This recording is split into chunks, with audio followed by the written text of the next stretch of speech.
Not too long ago, we were amazed by the large language models, big, powerful AI systems that could generate text, analyze data, and predict trends. Then came small language models, more focused, more efficient, and designed for specific industries. But here's the catch. Businesses don't need AI to predict anymore, they need AI that acts. AI that doesn't just crunch numbers but understands, reasons, and takes decisions. And that's exactly where the AI revolution is heading. For instance, DeepSeek AI isn't just predicting anymore, it's actually reasoning, solving problems in math, science, and beyond. Agentic AI, on the other hand, takes it even a step further. AI that doesn't just suggest ideas but makes decisions and acts on its own, and that too in real time.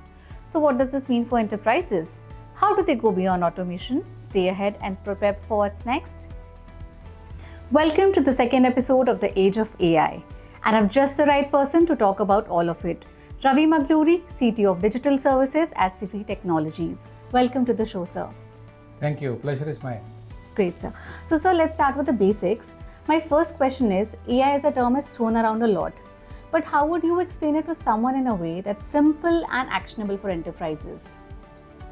Yeah, so before we talk about how AI is relevant for enterprises, let's talk about a little bit about what is AI and what it leads people to believe and what it is not. So I first want to distinguish between AI and AGI. So AI, as always, stands for artificial intelligence. AGI is artificial general intelligence. So human beings are considered to be generally intelligent, meaning no matter what task is given to us, no matter what we have to do, with very little systematic training and structured training, human beings adapt and learn and do things very quickly.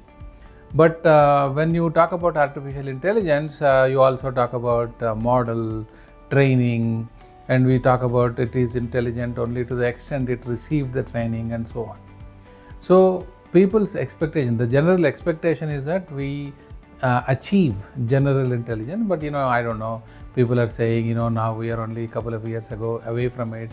Somebody is saying, you know what, we can do it right now, we are already there. So whatever the rumors may be, so the focus here should be on what is the relevance of AI and how enterprises may benefit from the exploration of AI, right? So now let's talk about what AI can do. So AI can do many things, and there are many examples of or many manifestations of it. But in the context of enterprise, I would say with AI you can do traditionally the data science driven machine learning enabled us to analyze why something happened and how something happened in the past. And based on mastering those analysis, people have started building predictive models also. So today, in the last 2 years, it is no longer about causal or predictive models. It is about building a massive model where anything and everything can be answered. Now that is otherwise known as the large language models. So that is now spawned the revolution of generative AI. So these are the three things that enterprises have to keep in mind: causal, predictive, and generative. So we can discuss about how an enterprise may actually do these things, but that's what it is. Very rightly said, sir. So my next question is, sir, would you like to talk about some examples that talk about the AI usage for enterprises? Right. So let's talk about business problems. These are age-old problems. It's not that they're suddenly new, but as always with technology, you solve problems with the available technologies in new, innovative, and interesting ways. So let's talk about problems which are very common. One, I will talk in the context of a business which uses information technology to run their business. Another one, I can give an example of a company which buys materials and then it will do something with those and then finish the products and sell the products from its own brand and the product design perspective. So in the case of IT, how often have you heard, oh, you know what, why did my why did my application was unavailable? Why was my application unavailable? What happened to it? I am having a campaign coming up in the next 2 weeks. Whatever you do, tell me how you can prevent it from happening again. So these things which we hear all the time, right? So likewise, in the case of a manufacturing company, they will say, why was I unable to satisfy the demand? Why did I fall short of inventory? Why did I, what should I do to not get into that tight corner this festival season coming up in 6 weeks? So these are questions that people have always been asking. But is it that people have not been solving them? Yeah, people have been solving these things. That is where you are talking about the domain expertise or experts who know what to do, who know how to analyze what happened. Now the question is, the people who know what happened and how to not make it repeat, those are few. So we need to talk about democratizing the knowledge. So that way, that is something that you can do if you deploy artificial intelligence and technology and solutions in such a way that they are trained and learn and incorporate the expertise of these people in the way the model is designed, in the way the model is given to people as a service. And so this is what people are looking at. How do I use enterprise AI solutions and AI driven applications to solve these problems that I narrated a little bit ago? So the question is all about that. Okay. So now that we talk about enterprises using actually AI, so AI clearly has transformative potential, but it also raises concern about its responsible usage. So how, do you want to suggest something here to enterprises as to how they can use it ethically and sustainably? Yeah, so you've used 3 terms, right? You've used responsibility, ethical and sustainable. These are all very different topics, right? While you have put them in one breath, they are all very different topics. So let me clarify what those mean, right? So we all know by now that artificial intelligence is all about building a model, training the model with data, and we are also aware that the model is only as intelligent as the data on which it is trained. So now the question is, everyone is familiar with ChatGPT, and then you can ask any question, it will provide the answer to you, and when it does not know what you're asking, it will never say I don't know, it will say something which is what is called hallucination. Yeah, if you are asking specific questions about what happened yesterday, it will say, oh, you know what, I don't know what you're saying, I'm only trained up to certain date in the past, and so on. But then the question is, people have realized very soon that I am not interested in the body of knowledge embedded into that model. People are saying, oh, I have a bunch of enterprise knowledge corpus. I want to be able to engage and interact with my knowledge. I want to make my company information available to my people as effectively as somebody is conversing with, let's say, ChatGPT or a Copilot or something.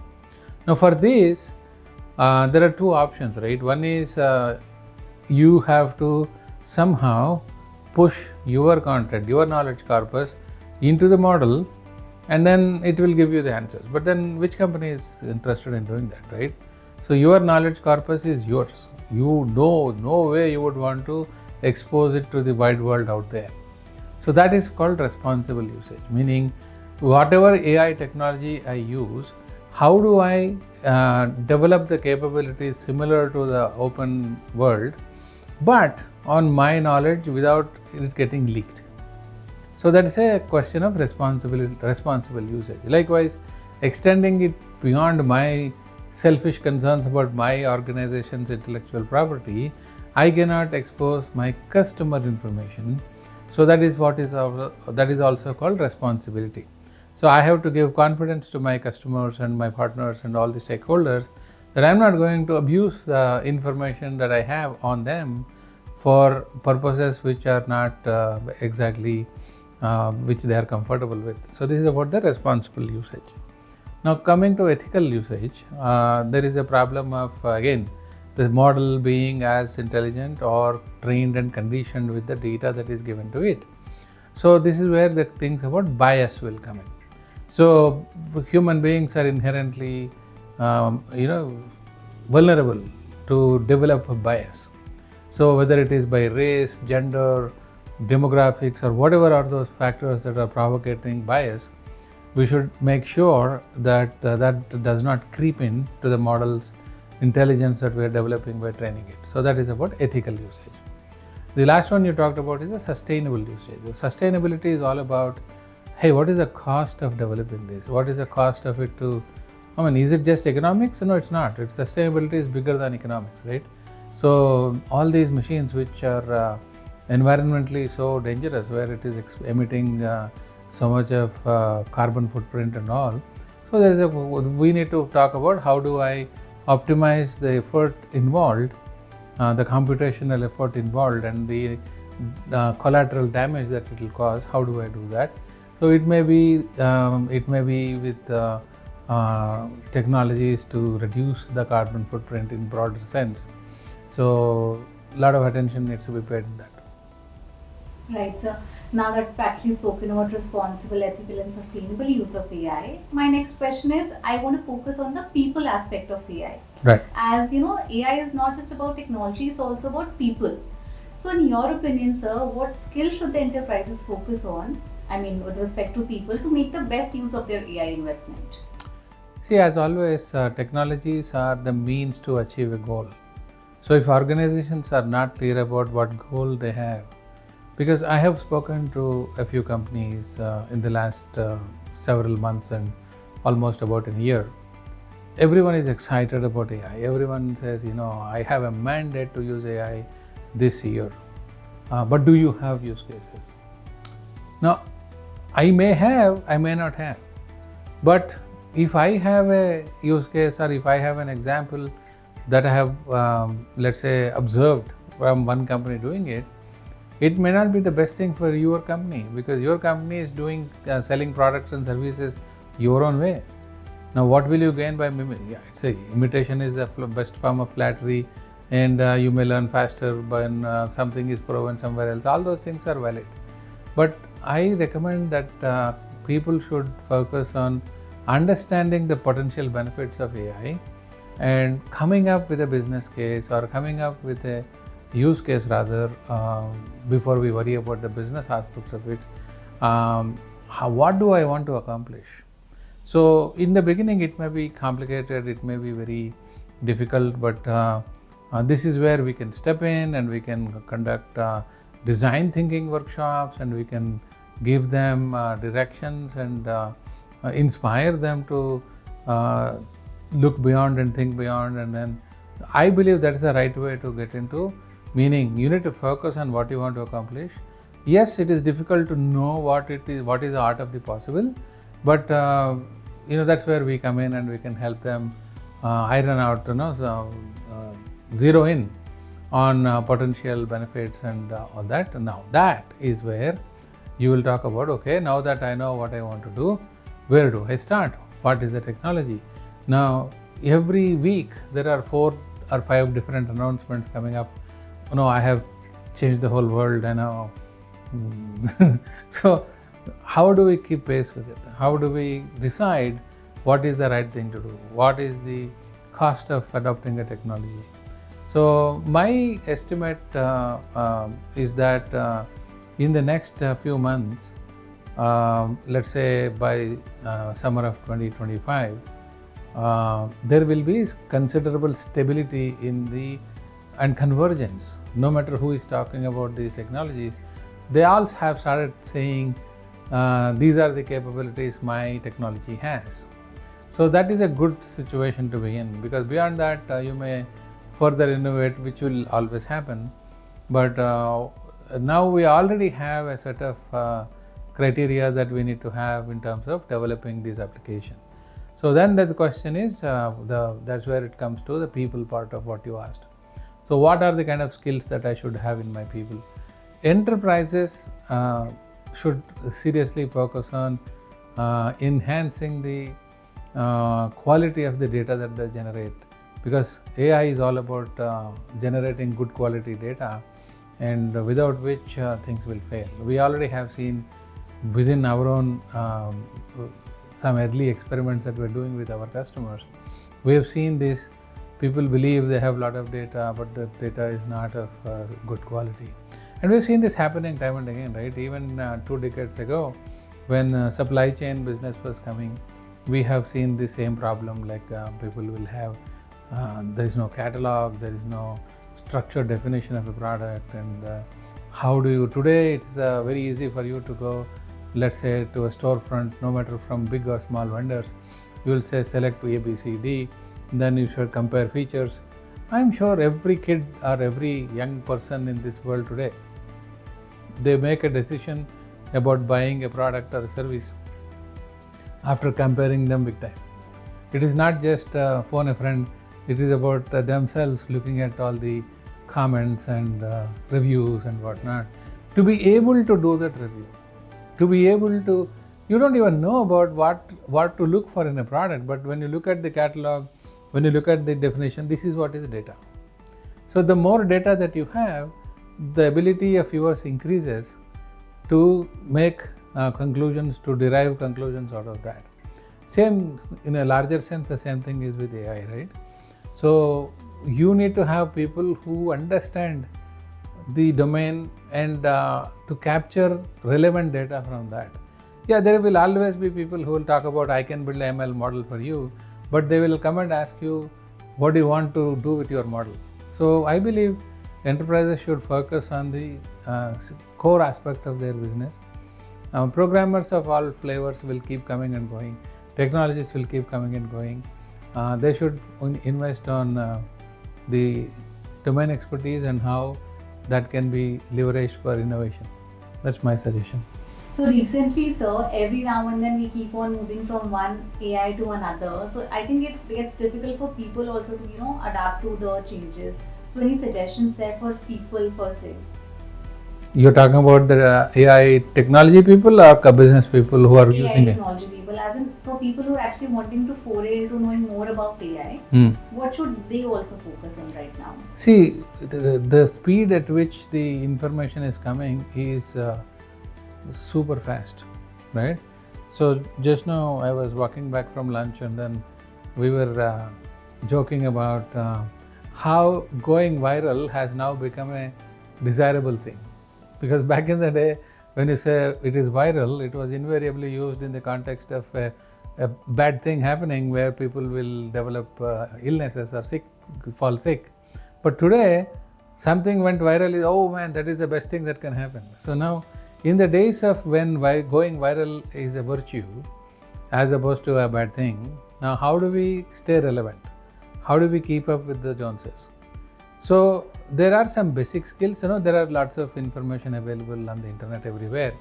So there are some fundamental skills, you need to, depending on who you are. I mean, are you at a high school level? Are you at a graduation level? Are you in the business? Or are you a practicing professional? For each of these things, there are different levels of skills required. But if you remove these categorization or segmentation, people need to have a good background in math. Then they should have good ability to do analysis of situations, like what we used to call system analysis and whatnot. Then programming skills, obviously, so people should have ability to do, some basic grounding in Python, data models, data quality. And then with all this background, then nowadays you're talking about no code, low code and whatnot, where people are saying you don't have to write code, but that is actually false. The complexity that you can solve with low code or no code, while it is very impressive for shallow problems, any real problem, it will stop you. You will realize how you are stopped in your tracks. So people should understand programming, Python maybe, and there are a lot of platforms nowadays. So we should arrive at what is called as a reference architecture. So to build an AI application, whether it is an ML pipeline or whether it is a, nowadays the new kid on the block, which is an agentic automation, All of these things are evolving, and people should quickly make choices on what is called as a reference architecture. So this is how I will build my application. Now, is it possible for young people to do with not prior experience? Maybe not, but today everything is available. People have to use AI to learn and master AI. So information will be available, and once they stumble on this, they need to watch for changes, because whatever they stumble upon today may not be the most efficient tomorrow. So this is a continual pursuit of learning. There is no magic formula. Thank you. So, this was one of the most in-demand questions, and I hope this comes in handy for people who are actually wanting to foray into AI as to how do we move forward with it.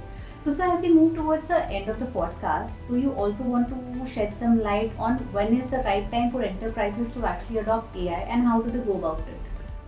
I believe I dwelt upon it a little while ago in a question before this or so, because like it is difficult for people who are practicing this technology, it is difficult for enterprises also to decide when is the right time. Meaning, is it too expensive today?